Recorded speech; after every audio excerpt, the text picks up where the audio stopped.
Hello दोस्तों, स्वागत है आपका अपने YouTube चैनल ऑनलाइन सेंटर पे। तो प्यारे साथियों, आज की इस वीडियो में मैं आप सभी को 24 फरवरी जो आपका पेपर होने वाला है, यानी कि कल देखा जाए 2025 का साहित्यिक हिंदी का बिल्कुल रियल पेपर वास्तव में लेकर आ चुका हूं। जी हाँ मेरे प्यारे साथियों, जी अभी अभी जारी हो चुका है। बोर्ड ने खुद जारी कर दिया है यह साहित्यिक हिंदी का पेपर जो आपका आपकी बार होने वाला। ठीक है, पूर्णांक आपका 100 नंबर का पूर्णांक दिया है। पेपर का कोड 302 डीजी पेपर का कोड बिल्कुल वायरल पेपर है। सभी जिलों में यही पेपर आ रहा है। ठीक है, तो आप लोग इस पेपर को अच्छे से तैयार करके बोर्ड परीक्षा में पेपर देने जाना है प्यारे साथियों, यानी कि कल जाना है।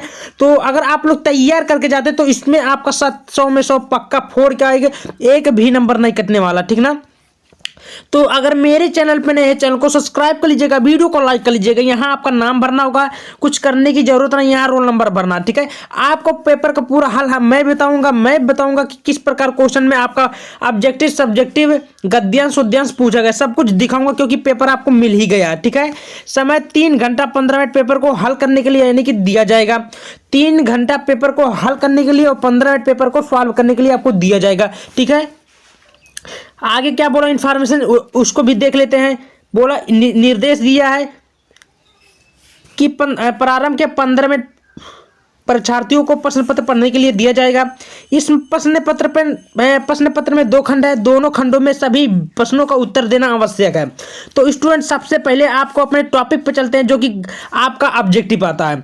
देखा जाए 5 जो होता है ये आपका 5 टू गद्य से आता है और 5 आपका जो है पद से बहुविकल्पीय है, यानी कि टोटल मिलाकर आपका 10 बहुविकल्पीय प्रश्न बनता है बोर्ड परीक्षा में। ठीक है, क्लास 12 में। सबसे पहले मेरा प्रथम क्वेश्चन बोल रहा है खंड का है, और खंड का में मेरा पहला बोल रहा है कि भाषा योग वशिष्ठ के लेखक है। तो चारों ऑप्शन दिया है, इसमें से एक आपका सही टिक मार होगा। तो भाषा योग वशिष्ठ के लेखक कौन है, तो इसका जो सही उत्तर होगा राम प्रसाद निरंजनी। ये आपका दूसरा वाला बिल्कुल राइट उत्तर होगा, राम प्रसाद निरंजनी। क्लियर है, कोई दिक्कत नहीं है। ऐसे आपको टिक मारना होगा, एक भी नंबर कटने वाला नहीं है, 100 में 100 फोड़ क्या होगी, गारंटी है। खा मेरा प्रश्न बोल रहा है कि भारतेंदु युगीन लेखक नहीं है, यानी कि भारतेंदु युगीन लेखक नहीं है तो कौन है, बालकृष्ण भट्ट है कि प्रताप नारायण मिश्र है कि माखनलाल चतुर्वेदी है कि किशोरीलाल गोस्वामी है। तो इसका जो सही उत्तर है प्रताप नारायण मिश्र है, पंडित प्रताप नारायण मिश्र राइट का आपको दूसरा उत्तर होगा। क्लियर हुआ, चलिए। गा बोल रहा है कि शेखर एक जीवनी किसकी रचना है, शेखर एक जीवनी किसकी रचना, प्यार से तो जल्दी से बता दो। तो शेखर एक जीवनी की रचना ये है, आपका राइट उत्तर होगा अज्ञेय। क्या राइट उत्तर क्या होगा, अज्ञेय। समझ में आया, चलिए बहुत बढ़िया। नेक्स्ट क्वेश्चन चलते हैं। मेरा नेक्स्ट बोल रहा खा वाला कि आनंद कदम्बनी के संपादक थे, आनंद कदम्बनी के संपादक कौन थे, प्यारे साथियों तो जल्दी से बता दीजिए इसका राइट उत्तर क्या होगा। तो इसका जो सही उत्तर होगा बद्री नारायण चौधरी प्रेमधन। इसका राइट उत्तर तीसरा होगा बद्री नारायण चौधरी। ठीक है, क्लियर हुआ। ये अभी अभी जारी हो चुका है, जल्दी से पूरा पेपर सॉल्यूशन करके जाओ, यही पेपर देखने को मिलेगा सेम। देखिए आगे वाला प्रश्न बोल रहा है कि आवारा मसीहा की विधा है, आवारा मसीहा की विधा क्या है प्यारे साथियों। तो आवारा मसीहा जो है ये किसका है, विष्णु प्रभाकर का क्या है, एक प्रकार का जीवनी है, जीवनी। इसका राइट उत्तर दूसरा होगा। ठीक है, समझ में आया, चलिए। मेरा दूसरा प्रश्न क्या बोल रहा है, खड़ी बोली का प्रथम महाकाव्य है, खड़ी बोली का प्रथम महाकाव्य क्या है, प्यारे साथियों आपके सामने दिख रहा होगा। तो खड़ी बोली का प्रथम महाकाव्य है, ये होता है प्रिय प्रवास। राइट वाला दूसरा उत्तर होगा प्रिय प्रवास। क्लियर हुआ। अब मेरा खा क्या बोल रहा है कि छायावाद युग की समय सीमा है, छायावाद युग की समय सीमा कब से निर्धारित की गई है प्यारे साथियों। तो आप लोग तो पढ़े होंगे कि 1918 से लेकर 1936 तक है। इसका राइट उत्तर आपका पहला होगा। समझ में आया प्यारे साथियों, ये आपका राइट उत्तर होगा। चलिए अगला बोल रहा है कि हम राही नहीं राहों के अन्वेषी है, किसने कहा था, यानी कि हम राही नहीं राहों के अन्वेषी किसने कहा था प्यारे साथियों। तो इसका जो सही उत्तर होगा आपका अज्ञेय ने कहा था। ठीक है, राइट उत्तर दूसरा होगा। चलिए नेक्स्ट चलते हैं। नेक्स्ट मेरा क्या बोल रहा है, देखिए घा वाला बोल रहा कि मैं नीर भरी दुख की बदली काव्य पंक्ति के रचनाकार है। मैं नीर भरी दुख की बदली काव्य पंक्ति के रचनाकार कौन है प्यारे साथियों, जल्दी से बता दो। इसका राइट उत्तर क्या होगा। तो इसका जो सही उत्तर होगा आपका महादेवी वर्मा जी होगा। राइट उत्तर आपका दूसरा क्लियर होगा, सही उत्तर होगा। ठीक है, अंगाला बोल रहा है कि चांद का मुंह टेढ़ा है, रचना की विधा है। देखिए ये प्रश्न हर साल बोर्ड परीक्षाओं में पूछे जाने वाला टॉपिक है। चांद का मुंह टेढ़ा की रचना की विधा क्या है? तो इसका जो सही उत्तर होगा आपका काव्य होगा। क्या होगा? काव्य आपका राइट उत्तर होगा। तो प्यारे साथियों, आपके सामने मैंने 10 बहुविकल्पीय प्रश्न बता दिया हूँ, जो कि 10 कितना, जो कि 10 नंबर आपका यहीं से पक्का हो जाएगा। अब मैं आपको गद्यांश बताऊंगा जो कि आपको 10 नंबर का देखने को मिलता है। कितना नंबर का है प्यारे साथियों? 10 नंबर का है। देखिए पहला प्रश्न आपको दिख रहा होगा कि निम्नलिखित गद्यांश पर संदर्भ देते हुए नीचे दिए गए प्रश्नों का आपको उत्तर देना होगा, ठीक ना। जो कि आपको ये गद्यांश होता है, इसमें संदर्भ देना होगा और आपका व्याख्या होगा, ठीक है।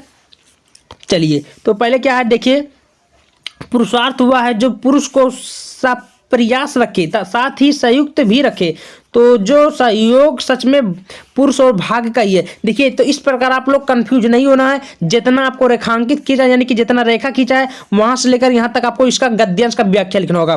तो क्वेश्चन क्या क्या बोला आप लोग पढ़ लीजिएगा तुरंत है क्या है। तो सबसे पहले प्रस्तुत गद्यांश पाठ का नाम यानी कि संदर्भ आपको देना होगा, रेखांकन की व्याख्या आपको देना होगा, पुरुषार्थ किसे कहते हैं इस क्वेश्चन बोला है, पुरुष और पशु में क्या अंतर होता है इसके बारे में लिखेंगे तो आपका यहीं से 10 या 12 नंबर मिल जाएगा, ठीक है। क्लियर हुआ? चलिए अथवा करके दिया प्यार साथियों, उसको नहीं तो नीचे वाला भी कर सकते हैं, ठीक है।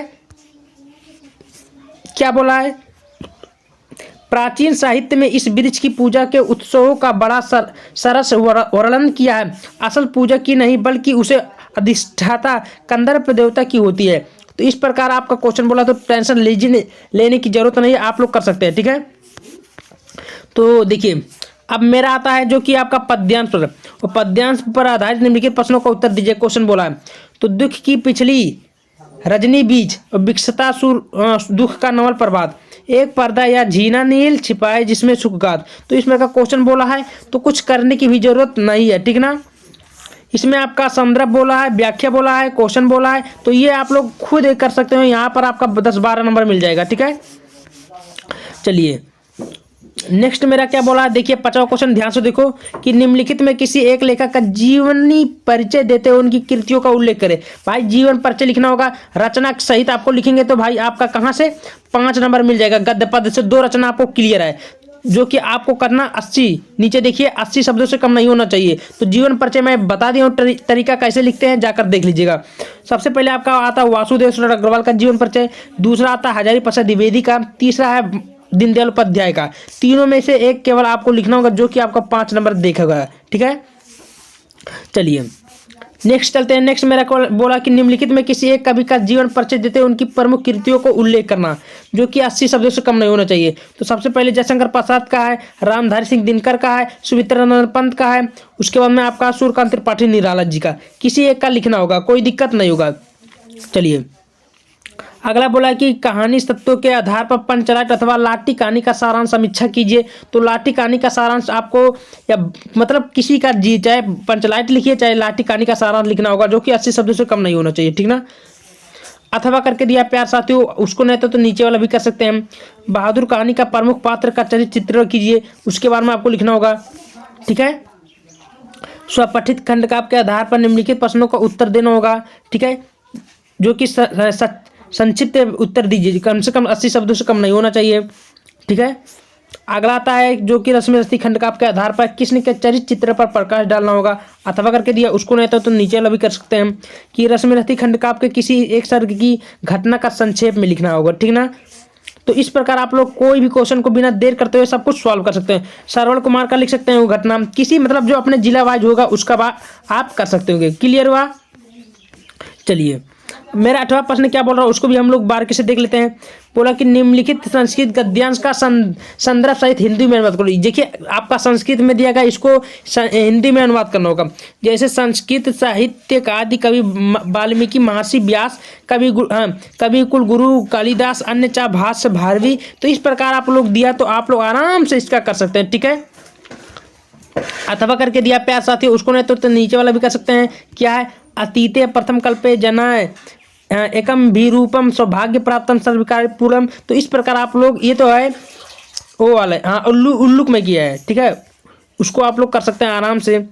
चलिए नेक्स्ट देखते हैं। देखिए कि निम्नलिखित श्लोकों में हिंदी का संदर्भ हिंदी में अनुवाद करें, जो कि आपको संदर्भ देखना है हिंदी में, को ज्ञाने मौनम क्षमा शक्ति त्यागे, तो इस प्रकार आप लोग दिया तो कोई एक कर सकते हैं। ठीक है, चलिए नवा प्रश्न मेरा बोल रहा है कि निम्नलिखित में किन्हीं दो संस्कृत में हिंदी में अनुवाद करें। तो भाई संस्कृत में हिंदी में अनुवाद करना कि संस्कृत साहित्य आदि का विकासित, तो इसका आप लोग क्या करना है, इसका उत्तर देना, जो कि आपको 2 नंबर देखने को मिलेगा। ठीक है, देखिए अब आपको लोग बोलते हैं भैया व्याकरण में क्या क्या पढ़ना, तो वो भी बताता हूँ। देखिए सबसे पहले आप कहा था श्रृंगार, श्रृंगार रस का परिभाषा उदाहरण से लिखना, शांत रस का परिभाषा उदाहरण से लिखना होगा, परिभाषा लिखकर उसका उदाहरण भी दीजिए। ठीक है, इस प्रकार आपको बोला है। ठीक है, श्लेष अलंकार अथवा अतिशयोक्ति अलंकार की परिभाषा लिखकर उदाहरण से दीजिए। इस मेरे का क्वेश्चन बोला, कोई दिक्कत नहीं होगा।